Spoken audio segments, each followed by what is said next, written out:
సాయిబాబాది ఇప్పుడు చాలా పెద్ద ఇష్యూ. నేను చేసింది ఏంటి అంటే, సాయిబాబా ముస్లిం, ఆయన దేవుడు కాదు. మీరు గురువుగా కావాలంటే మీరు పెట్టుకోండి, మాకేం అబ్జెక్షన్ లేదు. మా హిందూ దేవీ దేవతలను తీసుకెళ్ళి ఆయన పాదాల దగ్గర పెడుతున్నారు. సో దానికి మనోభావాలు చాలా దెబ్బతిన్నాయని 3 చోట్ల కేసు వేశారు. హైదరాబాద్, ఖమ్మం, షిరిడి. సో దీని గురించి అవును, ఆయనకు ఎక్కడా కూడా గురు పరంపర ఇది లేదు అని చెప్పినందుకు సామవేదం షణ్ముఖ శర్మ గారిని భయంకరంగా సాయిబాబా భక్తులు తిట్టారు. ఆయన మాట్లాడనంత వరకు ఏమన్నారు, మీ గురువులను చెప్పమని చెప్పండి, మీ ఆధ్యాత్మికవేత్తలను చెప్పమని చెప్పండి, మేము యాక్సెప్ట్ చేస్తామన్నారు. అంటే 2 నాలుకల ధోరణి. చెప్పిన వెంటనే వాడు అసలు హిందూ కాదు, సనాతన్ కాదు, అసలు స్పిరిచువల్ గురువునే కాదు, హీఈస్ వేస్ట్. ఎవరిని? సామవేదం గారిని అని చెప్పేసి. అంటే ఎక్స్ప్రెస్ చేయమని చెప్పండి, మేము మౌనంగా ఉంటామన్నారు. ఎక్స్ప్రెస్ చేసిన తర్వాత 2వ నాలికను వాడడం జరిగింది. ఇప్పుడు మరి మీరేమంటారు? ఇది కాంట్రవర్షియల్, మీరు మాట్లాడవచ్చు, మాట్లాడకపోవచ్చు, but I want to know your opinion because topic వచ్చింది కాబట్టి. అసలు ముందు నేను ఖండించవలసింది గురుదూషణ అత్యంత దారుణం. గురుదూషణ వాళ్ళు ఏమంటున్నారు, సాయిబాబానే జగద్గురు. మరి కృష్ణుడు ఎవరో మరి వాళ్ళకి తెలియాలి. సాయిబాబానే జగద్గురు, జగద్గురుని దూషించిన నువ్వెవడరా అన్నట్లు మాట్లాడారు. పూర్తిగా నేను కూడా గురుతుల్యుడిగా భావించే మహాత్ముడు జీవితం ఆధ్యాత్మిక మార్గం వైపుకే తన జీవితం ఏమంటారు మలుపు తిప్పుకుని సినిమా నుంచి మేమిద్దరం అక్కడి నుంచి వచ్చిన వాళ్ళమే.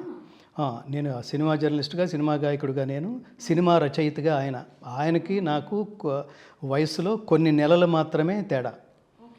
సో ఆయన పూర్తిగా ఆధ్యాత్మిక మార్గంలోకి వచ్చారు. ఆధ్యాత్మిక మార్గంలో ఆయన వచ్చిన 10 సంవత్సరాల తర్వాత ఎప్పుడో నేను వచ్చాను.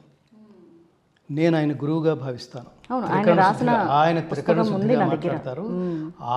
ఆయన పాదధూళికి కూడా ఆయన్ని విమర్శించేవాడు. ఆయన సమకాలికుల్లో ఇది గుర్తుపెట్టుకోండి, ఆయనకు ఎదగడం అంటే ఏమిటో తెలుసా? తత్సమానుడిగా భావించే వాళ్ళు ఎవరైతే ఉంటారో వాళ్ళకి కూడా స్ఫూర్తినిచ్చే స్థాయిలో ఎదిగితేనే ఎదగటం. కరెక్ట్. రిఫరెన్స్ కోసం మీరు ఏం చేస్తుంటారు? మీరు ఇతర ప్రవచనకర్తల ప్రవచనాలు కూడా మీరు ఎప్పుడన్నా వింటూ ఉంటారా? వింటే మీకు ఏమనిపిస్తుంది అంటే, నేను డెఫినెట్గా వింటాను. సామవేదం షణ్ముఖ శర్మ గారి ఉపన్యాసాలు నేను వింటూ ఉంటాను, నాకు చాలా ఇష్టం అని గరికపాటి వారు అన్నారు. చిన్న విషయం కాదు అది. నాది కృష్ణ మార్గం. అవును, కృష్ణ మార్గం. ఇక్కడ మీకు ఒక క్లారిటీ ఏమిటంటే, కృష్ణుడు గొప్ప మాట అంటాడు 16వ అధ్యాయంలో, తస్మాత్ శాస్త్రం ప్రమాణంతే కార్యాకార్య వ్యవస్థితౌ జ్ఞాత్వా శాస్త్ర విధానోక్తం కర్మ కర్తు మిహార్హసి. ఏది చెయ్యాలో, ఏది చేయకూడదు, ఏది ఆలోచించాలో, ఏది ఆలోచించకూడదో, ఏ మార్గంలో వెళ్ళాలో, ఏ మార్గంలో వెళ్ళకూడదు, దేని ఫాలో అవ్వాలో, దేని ఫాలో అవ్వకూడదో, ఇవన్నీ నువ్వు తెలుసుకోవడం కోసం ఏది చేయదగినదో, ఏది చేయదగనిదో తెలుసుకోవాలి అంటే దానికి శాస్త్రమే ప్రమాణము. నేను అనుకున్నాను కాబట్టి వీడిని దేవుడు అనేసుకుంటాను, నాకు నచ్చింది కాబట్టి నేను ఈ మార్గంలోనే వెళ్ళేస్తాను అంటే అది నీ కర్మ. దాన్ని సమర్థించడు, దాన్ని ఎవరు ఖండించడు కూడా. నేను వదిలేస్తారంతే. ఆ మార్గంలో పోతున్నావో పో, అది ఎంత. ప్రశ్న కూడా చెప్పేద్దామని అంటే అవధూత లక్షణాల గురించి ఆయన వివరిస్తున్నారు. అంటే సామవేద షణ్ముఖ శర్మ గారికి ఆయనకు అవగాహన ఉంది కాబట్టి శాస్త్రం పట్ల అవధూత లక్షణాలు ఎక్కడా లేవని ఆయనకు తెలిసిన శాస్త్రాన్ని వివరించారు. వివరించినందుకు ఇంత దూషణలు జరిగాయి. భగవంతుడు అంటున్నాం మనం, చాలా పెద్ద మాట అది. అవును, ఎవరిని పడితే వాళ్ళని అట్లా భగవంతుడు అంటానికి వీలేదు. భగవంతుడికి విష్ణు పురాణంలో చాలా గొప్ప రెఫరెన్స్ ఉంది. ఎవరిని భగవంతుడు అనాలి?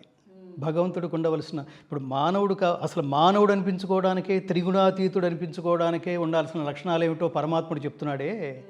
అలాంటిది భగవంతుడు ఆయనకి ఉన్న ఏమి లక్షణాలు ఉన్నాయని భగవంతుడు అనిపించుకుంటున్నాడు? ఊరికే మన మూర్ఖత్వంలో వచ్చిన మాట కాదది, జ్ఞాన సంబంధమైన మాట. ఐశ్వర్యస్య సమగ్రస్య వీర్యస్య యశస్శ్రియ జ్ఞాన వైరాగ్యయోశ్చైవ షణ్ణాం భగ ఇతీరణ. భగము అని 6ంటికి పేరు. ఏమిటా 6 అంటే ఐశ్వర్యస్య. ఐశ్వర్యం అంటే నశించిపోయేది కదా. ఐశ్వర్యం అంటే విభూతి లేదా మహిమాతిశయం, దాన్ని ఐశ్వర్యం అంటారు. దాన్నే జ్ఞానం అంటారు. దీని ఐశ్వర్యం ఎప్పటికీ నశించండి. ఏది తెలుసుకున్న తర్వాత తెలుసుకోవడానికి మరి ఒకటి మిగిలి ఉండదో, ఏదైతే శాశ్వతమవుతుందో అది ఐశ్వర్యము. అది కలిగిన వాడిని భగవంతుడు అంటారు. సమగ్రస్య, వాళ్ళు లేనిది లేదు, అన్నిటి సమగ్రమైన స్వరూపము, సమగ్రమైన స్థితి కలిగి ఉన్నవాడు పరమాత్ముడు, భగవంతుడు. వీర్యస్య, వీర్యం అంటే బలము. ఇంకా ఆ బలానికి అంతు లేదు. అన్నీ కలిపితే ప్రకృతి మొత్తం, ప్రకృతి అంటే విష్టభ్యాహమిదం కృష్ణం ఏకాంశేన స్థితో జగత్ అంటాడు.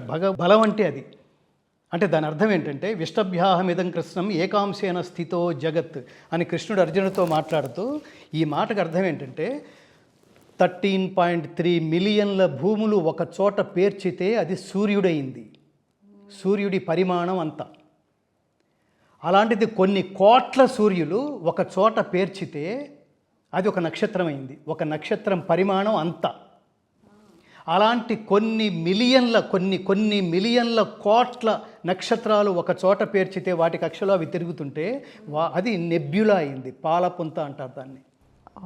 ఇలాంటి నెబ్యులాలు ఇప్పుడు చెప్పిన ఈక్వేషన్లో ఇన్ని నెబ్యులాలు కలిసి ఇలాంటి నెబ్యులాలు ఈ సృష్టిలో కొన్ని కోట్లు ఉన్నాయి. ఇంకా కొన్ని మిలియన్లు కోట్లు అవి అనంతం అంటాం దాన్ని. అవును. కృష్ణుడు ప్రత్యేకంగా అక్కడెక్కడో మథురలో లేడు. నేనే కృష్ణుడు రూపంగా పుట్టాను, నేనే రాముణ్ణి, అయోధ్యలో కాదు నా దగ్గరే ఉన్నారు. అసలు ఇంకెక్కడా కూడా మనకు చార్ధామ్ ఇట్లాంటివి ఉన్నాయి కదా, ఆ స్థలాలలో ఏం లేరు. నేనే అన్నీ, గంగ కూడా నా పాదాల నుంచి పుట్టింది అన్నది వారి పుస్తకం, సాయిబాబా పుస్తకంలో ఉంది కదా, అది సచ్చరితంలో రాశారు. గంగ ఆయన పాదం నుంచి, పుస్తకమే రెఫరెన్స్ కదా. పుస్తకం ఏంటది? అది ఎవరు రాసింది? అది వ్యాసుడా? లేదు, మన వాళ్ళు ఎవ్వరూ రాయలేదు. అంటే సాయిబాబా చరిత్రం జరిగింది బ్రిటిష్ వాడు పరిపాలనలో మన తిరుగుబాటు జరిగేటప్పుడు జరిగిన, అంటే ఝాన్సీ లక్ష్మీబాయి ఈ పీరియడ్ 1800 పీరియడ్లో ఆయన మన భారతదేశంలో ఉన్న చరిత్రలు ఉన్నాయి. మరి అప్పుడు రాసిన వాళ్ళే కదా. నేను ఇప్పుడు చెప్తానమ్మా, ఇప్పుడు నీకు నాలెడ్జ్ అంతంత మాత్రం అనుకోండి. మీకు ఇప్పుడు మీరు ఒక పుస్తకం చదివి ఆ పుస్తకంలో అవన్నీ మీరు కరెక్ట్ అనుకుంటే దాని అర్థం పుస్తకం గొప్పదని కాదు, మీ నాలెడ్జ్ ఏదని అర్థం. ఇప్పుడు సినిమా యాక్టర్లను దేవుళ్ళు అనుకునే వాళ్ళు ఉండరు కదా. రజనీకాంత్ గుడి కట్టి అభిషేకాలు చేస్తున్నారు కదా, ఇంకో ఆడెవరికో కూడా గుడి కట్టారు కదా, గుడి కట్టి అభిషేకాలు చేస్తున్నారు. అది మంత్రం కూడా చదువుతున్నారు. అది మన లెవెల్ వాళ్ళకి ఏమనిపిస్తుంది? అమాయకత్వం అనిపిస్తుంది కదా. నువ్వు ఏది మాట్లాడాలన్నా, దేన్ని మీరు కన్ఫర్మ్ చేయాలన్నా గుర్తుపెట్టుకోండి. నేను ఇది అనుకున్నాను కాబట్టి ఇది అని దయచేసి నేను ఈ వేదిక నుంచి మీ దగ్గర ఇప్పుడు ఓపెన్ అయ్యే పరిస్థితి వచ్చింది. ఇక్కడి నుంచి నేను మాట్లాడుతుంది ఏంటంటే, మీరు ఏది మాట్లాడాలనుకుని ఏది కన్ఫర్మ్ చేసుకోవాలనుకున్నా అది శాస్త్ర ప్రమాణము. గురువుల అంగీకారం తీసుకోండి, గురువుల దగ్గరికి వెళ్ళండి. ఆయనే గురువు అని చెప్తున్నప్పుడు ఇంకే ఆయన గురువు అని ఇంకొకళ్ళు ఎవరో చెప్పాలి మీకు. ఆయన గురువు అని ఆయన చెప్పలేదు. ఎవరు పుస్తకం రాశారు? పుస్తకం రాసిన వాళ్ళు రాస్తే ఎలా కుదురుతుంది? మనం వేద ప్రమాణంగా నడుస్తున్నాం. అసలు ఈ దేశానికి ఏది ప్రమాణం? వేదం. ఈ వేదాన్ని అర్థం చేసుకోవడానికి కూడా వేదం 4 భాగాలుగా విభజింపబడింది. లేదు అదే చెప్తున్నా, ఉన్నారో లేదో కన్ఫర్మ్ చేసుకోండి అంటున్నా. నేను దేన్ని నిందించలేను, నేను దేన్ని అవునలేను. నేను ఎందుకు అవునని మాట్లాడలేదంటే, నేను ఇప్పుడు దీన్ని నిరసన వ్యక్తం చేస్తూ మాట్లాడలా. ఎందుకంటే నా మనస్సులో ఆల్రెడీ ఫిక్స్డ్ ఒక దేవుడు, ఎవరంటే శ్రీకృష్ణ పరమాత్మ. ఎందుకంటే దానికి ఒక ప్రమాణం ఉంది. కృష్ణుడు, నేను భగవద్గీతలోకి ప్రవేశించాను, ఇప్పుడు నేను నోట్లోకి 5 వేళ్ళు వెళ్ళటానికి ఈ సబ్జెక్టే కారణం కాబట్టి కృష్ణుడి మీద ఏగవాలని ఇవ్వకపోవడం, ఈ మూర్ఖత్వంలో లేను. నేను అలా వచ్చిన వాడిని కాదు, నేను విశ్లేషణలోంచి విమర్శలోంచి కృష్ణ మార్గంలోకి వచ్చిన వాడిని. కృష్ణుడు గొప్ప మాట చెప్తాడు, తల్లి యల్లబ్ధ్వా చాపరం లాభం మన్యతే నా అధికంతతః యస్మిన్ స్థితోన దుఃఖేన గురుణ అపి విచాల్యతే. భగవద్గీతలోకి నేను వచ్చినప్పుడు, భగవద్గీతలోకి వస్తూ నేను ఇన్ని ఆలోచించా. భగవద్గీత రికార్డ్ అయిపోయిన తర్వాత నేను ఎన్ని కోట్లు సంపాదించాలి అనుకుంటూ వచ్చా. రెండో మాట, భగవద్గీత అంతా తొందరగా పూర్తి చేసేసి మళ్ళీ నా సినిమా పాటల వ్యాసంగంలోకి వెళ్ళిపోయి నేను మళ్ళీ లౌకిక ప్రపంచంలోకి వెళ్ళిపోవాలని వచ్చా. మొదటగా అలాంటి సాధారణ ఆలోచనతో ఇందులోకి అడుగుపెట్టిన తర్వాత లైఫ్ అంతా మారిపోయింది. నేను అసలు అటు వెళ్ళాలి, సినిమా పాట నా నోట్లోంచి నేను పాడను. హరిని కీర్తించు నా నాలుక నరుని కీర్తించదు అన్నమయ్యలాగా. ఆయన ఎందుకు అన్నాడో అప్పుడు కానీ అర్థం కాలేదు నాకు. ఈ భగవద్గీతలోకి వచ్చిన తర్వాత కూడా నేను వేదికల మీద ఆడపిల్లలు నేను పక్కన నిలబడి నేను జూయెట్లు పాడాలని నేను అనుకోలేదు. అసలు ఆలోచన పోయింది. వేదికల మీద సోలోలు పాడలేదు, జూయెట్లు పాడలేదు. నేను సినిమాల్లో, నేను ఈ మధ్యన అఖండాలో అది కూడా భగవద్గీత శ్లోకాలు పాడమని తను పిలిస్తే మ్యూజిక్ డైరెక్టర్ తమన్, అలా నేను పాడడానికి వెళ్ళాను తప్ప ఆసక్తి కూడా పోయింది. అంటే లౌకికమైన మీకు ఏం పాట పాడారు? అదే యదా యదా హి ధర్మస్య, అది పాడాను. ఆ శ్లోకాలు పాడాను. సో ఇక మీకు ఆ లౌకిక అశాశ్వతం ఉన్నాను చూడండి, వాటి పట్ల మీకు ఊహ విపరీతంగా మనం ప్రకటించుకోవాలని, ఇప్పుడు ఇంటర్వ్యూకి ఇప్పుడు మీరు 10 సార్లు ఫాలోఅప్ చేశారు, రేపు కూర్చుందామా ఎల్లుండి కూర్చుందామా అని. అట్లా అసలు అంటే ఇష్టానిష్ట వస్తుప్రాప్తి యందు సమబుద్ధి కలిగి ఉండుట, నా యందు అనన్యమైన భక్తి భావన కలిగి ఉండుట, ఏకాంతవాసము జనసమూహమునందు అనాసక్తి కలిగి ఉండుటయే జ్ఞానము అంటాడండి. సమాజం అంతా భగవద్గీతలోకి వెళ్ళిన తర్వాత మీ కాన్సెప్ట్, మీ ఆలోచన విధానం, మీ దృక్పథం అన్నీ మారిపోతాయి. జనాలందరూ మీ దగ్గరికి వస్తున్నారంటే దాని అర్థం మీలో తపస్సు ఉందని అర్థం. మీరే జనాల దగ్గరికి పోతున్నారనుకోండి, మీ దగ్గర తపస్సు లేదు.